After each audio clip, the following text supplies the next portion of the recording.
Gogh મહારાજના મંદિરે જઈ રહ્યા છીએ, તમને બતાવીએ, આજે દર્શન કરાવીએ. હવે નીકળી જઈએ. જુઓ આ રસ્તો છે, બરોબર.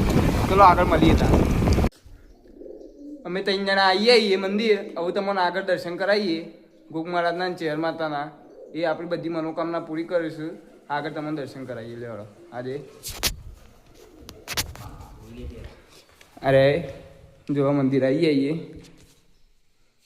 બોલો ગોગા મહારાજની જય, ચેર માતની જય.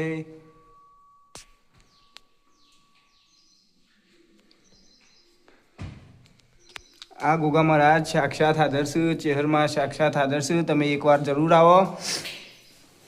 લાડોલ રણસીપુર રોડ, ગોગ મહારાજ ચેર માતાનું મંદિર છે. એકવાર જરૂર આવો. ભગતના ગોગા તરીકે ઓળખાય છે રમેશભાઈ ભગત. તમે જરૂર આવજો એકવાર. હું તમને બતાવીએ ગોગ મહારાજનો રાફડો, બરાબર. ચલો આવો, તમને રાફડો એ બતાવીએ. આપણે આગળ રાફડો બતાવીએ. ચલો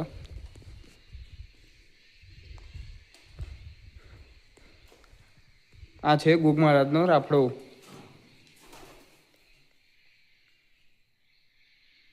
તમે દર્શન કરી લેજો.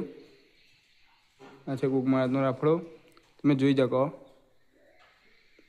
અમે મંદિરથી નીકળીએ, મંદિરથી ગામ તરફનો રસ્તો તમને બતાવે. તમે દર્શન કરવા જરૂર આવજો. ગોગા મહારાજ બધાના કામ પૂરા કરે છે. તમે દર્શન કરવા જરૂર આવજો. જય ગોગા મહારાજ. હવે અમે બાઇક લઈને નીકળી ગયા છીએ, તમને આગળ બતાવીએ. અમે જે મંદિર ગયા હતા એ મંદિર ખેતરમાં આવેલું હોય, અને અત્યારે તમને ખેતરમાં અત્યારે તો બટાકો આવ્યો. જો તમને બતાવું. જો અમારા ગામમાં બટાકાની ખેતી બહુ મોટી થાય. જોઈ લીધી ને. હા, મારું ગામનું ગામ છે લાડોલ. એકવાર જરૂર આવજો. બહુ મોટું ગામ છે. અમે જે મંદિર ગયા હતા એ ગોગ મહારાજ ચેર માતાનું મંદિર. આ રોડ છે રણસીપુર, આ સાઈડ જાય છે લાડોલ રોડ. તમે આ જરૂર આવજો. અને તમે આવશો ને રસ્તા ઉપર એટલે આ ગોગા ચેહર ધામ લાડોલ એકવાર જરૂર આવજો. બોર્ડ મારેલું જ છે, બરાબર. મળીએ ત્યાં.